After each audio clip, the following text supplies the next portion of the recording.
ಘಟನೆ ಎಲ್ಲರನ್ನ ಬೆಚ್ಚಿ ಬೀಳಿಸಿತ್ತು.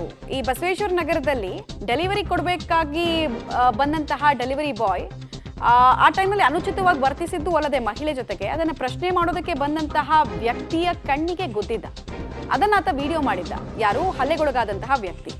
ಸೊ ಆತ ಯಾರು ಅನ್ನೋದು ಗೊತ್ತಾಗಿತ್ತು, ಬಟ್ ಆತನ ಅರೆಸ್ಟ್ ಇನ್ನೂ ಆಗಿರಲಿಲ್ಲ. ಶಶಾಂಕ್ ಮೇಲೆ ಹಲ್ಲೆಯನ್ನ ಮಾಡಿದಂತಹ ವ್ಯಕ್ತಿ ಈಗ ಅರೆಸ್ಟ್ ಆಗಿದ್ದಾನೆ ಅನ್ನೋದು ತಿಳಿದು ಬರ್ತಾ ಇದೆ. ವಿಜಯನಗರದ ನಿವಾಸಿ ಆತ ಅನ್ನೋದು ತಿಳಿದು ಬರ್ತಾ ಇದೆ.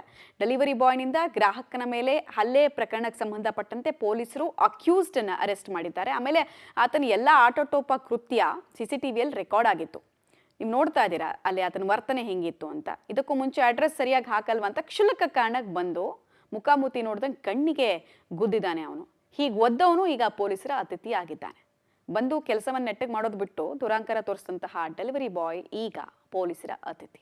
ನೀವು ವಿಜುವಲ್ಸ್ ಅನ್ನು ಗಮನಿಸ್ತಾ ಇದ್ದೀರಾ, ಹೆಂಗೆ ಆತ ಬರ್ತಾನೆ, ಬಂದು ಆಮೇಲೆ ಇಬ್ರು ಮಹಿಳೆಯರಿದ್ದಾರೆ, ಒಬ್ಬ ಅಸಹಾಯಕ ವ್ಯಕ್ತಿ ಇದ್ದಾನೆ, ಅವನ ಮೇಲೆ ಆತ ಹಿಂದಕ್ಕೆ ಹೋಗ್ತಾ ಇದ್ರು, ಅವನು ಹೊಡೆಯೋದೇ ಇಲ್ಲ. ಫಸ್ಟ್ ಆಫ್ ಆಲ್ ಅಷ್ಟರಲ್ಲಿ ತಾಳ್ಮೆ ಕಳ್ಕೊಂಡಂತಹ ಈ ವ್ಯಕ್ತಿ ಬಂದು ಹೊಡೆದಾಡಿದ್ದಾನೆ. ಈಗ ಮಾಡಬಾರ್ದು ಮಾಡಿದ್ರೆ ಆಗಬಾರ್ದಾಗತ್ತೆ ಅನ್ನೋಂಗೆ ಸ್ಟೇಷನಲ್ಲಿ ಅತಿಥಿ ಆಗಿದ್ದಾನೆ.